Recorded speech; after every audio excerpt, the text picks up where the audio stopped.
have offensive line coach, Jack Bicknell Jr. Coach, first question, Greg, go ahead. So Jack, just start with your analysis on what you're working with. Last spring when we talked to you, it was sort of a partial group. You've added new pieces, so now you got everything together. What's it look like? What do you still need to improve upon? Yeah, well, I'm excited about the group. I really am. They have great character. They're really trying. They want to do well.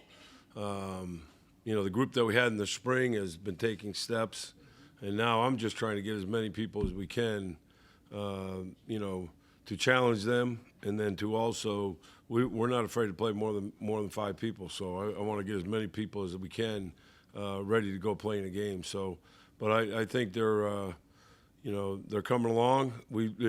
Always with the offensive line, you got to fix things, and that's the stage we're in right now. And so, but if we can do that and keep taking steps forward, I think we'll be a good group. You think you have the 5, 7, 9 that you ultimately want to play with? Yeah, I think we get 7 or 8 right now. I'd like to get to 9, but we have some young guys that. It's just a progression. I mean, you can just see it. First of all, a couple guys got to get in better shape. Because of the tempo we play with, and so if you're not in shape, you're never going to look good.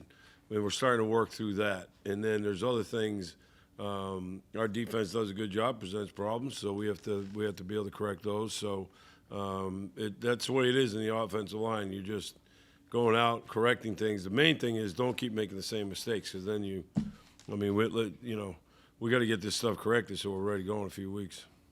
Are you mix and matching positions, or are guys kind of locked in where they're at? Yeah, we always mix and match positions a little bit. I mean, we're going to play centers at guards at center, tackles at guard, just to be able to have the flexibility throughout the year.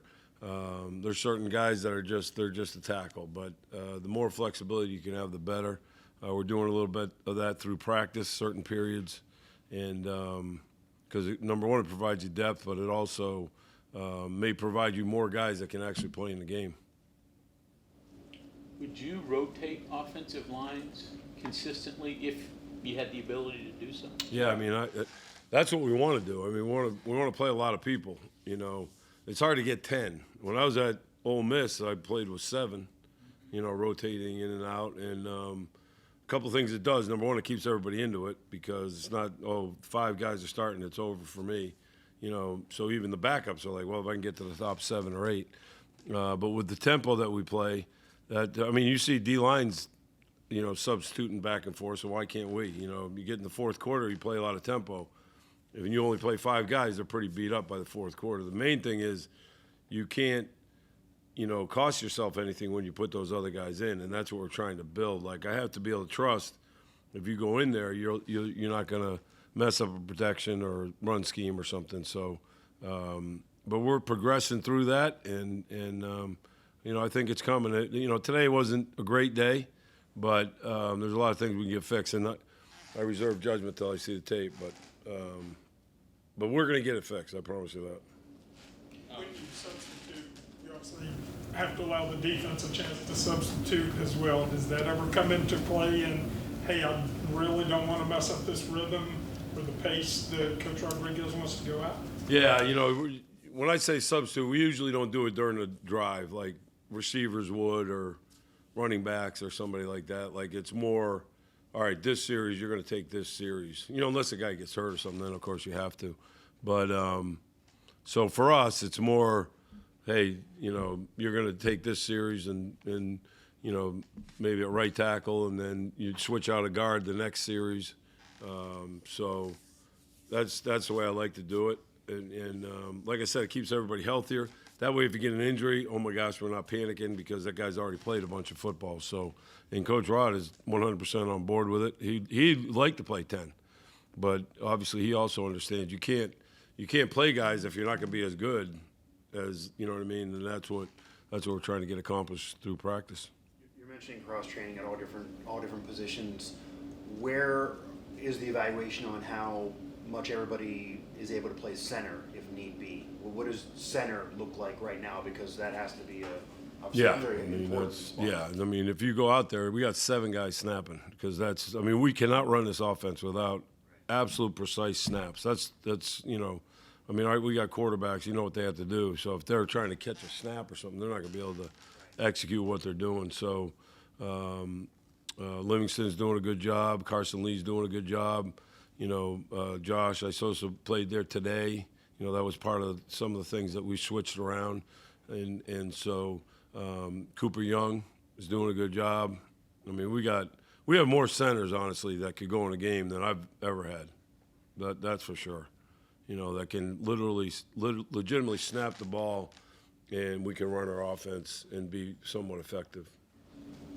You worked with Rich previously, obviously. So is the tempo faster now? Even he sort of said he's kicked it up a little bit. Yeah, I Do you mean, see that? it's you know, he wants to play fast, and if we and so that's the main emphasis right now. I think just with coaches, he wants to press the tempo even more. You know, so I love it. I mean, it's probably one of the most O-line friendly offenses that you can get because the tempo tires those other guys out.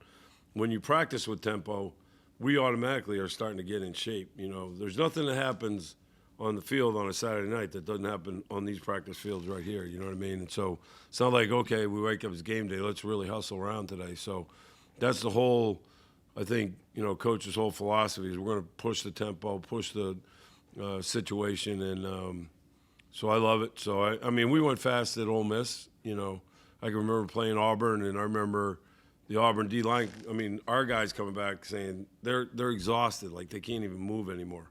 You know, and that's what we're trying to get to because if we practice that way every day and push that way every day, then I think it's going to show up on the field. Even 300-pound guys don't mind going that fast. No, I mean, they may mind it, but that's too it's their tough luck because they're going to do it. So, no, I think they do enjoy it. You know, we have a couple guys that are struggle with it a little bit, but some guys really don't. I mean, some of the guys are, and they understand that if we're tired, they're more tired than us. So that's always a good thing. You've been doing this for a long time, so obviously you've seen a lot of scenarios. But with what you brought in through the transfer portal, both portal windows plus what you had coming back, like just that influx of talent, the different SEC guys, the different fifth-year seniors, all these different types of talent, has it changed your approach that you normally do in like evaluating talent or how you go about putting together an offensive line? Not really. I mean, it's all about the practice, and you know, it's a race against time a little bit. You know, so all those new guys we brought in, they've had a West Virginia helmet on for 8 days now. You know what I mean? And 3 of those have been no pads. You know, so it's not like you have all the time in the world, and so that's the most important thing is that, like I said, if we make mistakes, we got to get them corrected. We can't just keep going on and making other mistakes. So, but as far as evaluation, I mean, you know, you are what you put on tape. Like when I was younger, I probably thought I set the depth chart. I don't set the depth chart. They set the depth chart. You know what I mean? You are what you put on tape. If you were all sitting in there, everyone in here would know exactly who should be playing and what the deal is. You know what I mean? So, but it's no, I mean, I think I'm blessed with a great offense that isn't that complicated, really, you know, and that helps. You know, the NFL is kind of like that a little bit in the sense of there's some duplicate offenses out there. 'Cause you might get a guy show up on Tuesday, he's playing Sunday, you know what I mean? So, but that's the main thing. It's just a sense of urgency to get this stuff fixed because that's, you know, you can't jump off sides. You can't leave a 3 technique. You can't, you know, do different things, and because now you're 1st and 15, or you know, and that's hard to recover from that a lot of times. Coach Rodriguez mentioned that in a lot of offensive systems, center would be the second most difficult position to play and learn, just because of all the demands. But that here it might not be just because he asked the center and the line to do a little bit less. Yeah. Are there blocking techniques? Are there certain schemes that aren't a part of this? Is that what lessens the workload a little bit? Well, I mean, I just think I just think this is a very simplistic offense, to be honest with you. But it for us it is. For the defense, it's not, and that's the beauty of it. You know what I mean? But honestly, I mean, it's a situation where as a center, you've got to set some things. So you do have to be, you have to know exactly what's going on. Center always has to be your smarter guy. I did play center, by the way.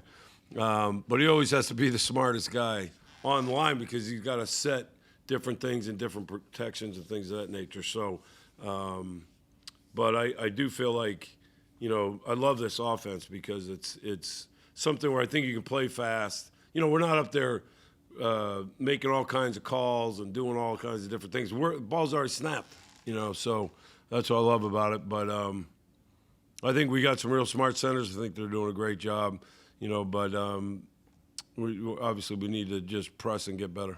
Rich talked about 2 weeks before kickoff is when he kind of has to transition into teaching everything. Okay, now game prep. If you don't get it now, we got to move on. Yeah. Or where are you in that mindset? When do you start having to transition into we're cross training, we're teaching you this, but I can't belabor this anymore. We got a game to play.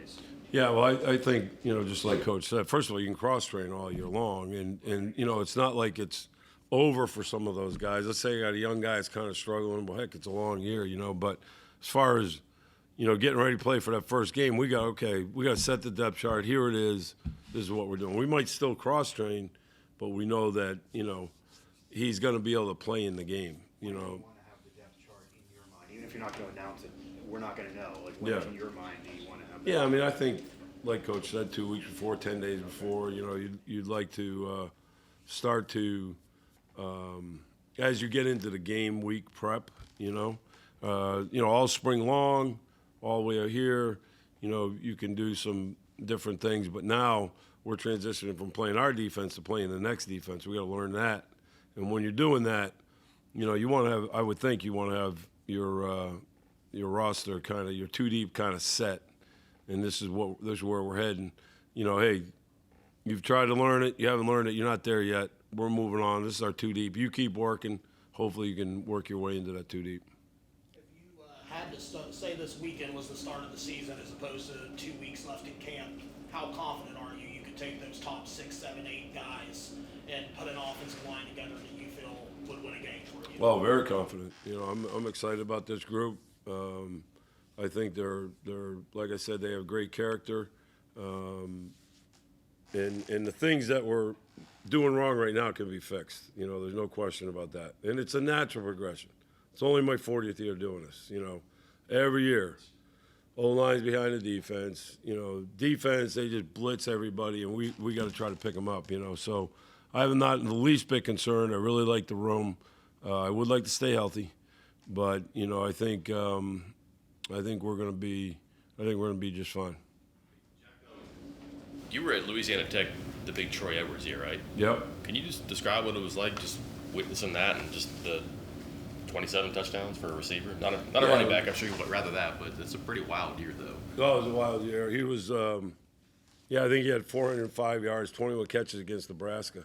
That was a fun game. And we still lost the game, but it was, as a matter of fact, when I was an O-line coach that year, and I became the head coach at the end of that season. So I had the Troy Edwards, scouting deal. That was a shock. That was amazing. But yeah, he was a great player. I mean, he was a tough kid, and just he was so strong. It was very difficult to bring him down. Kind of was like an offensive innovator.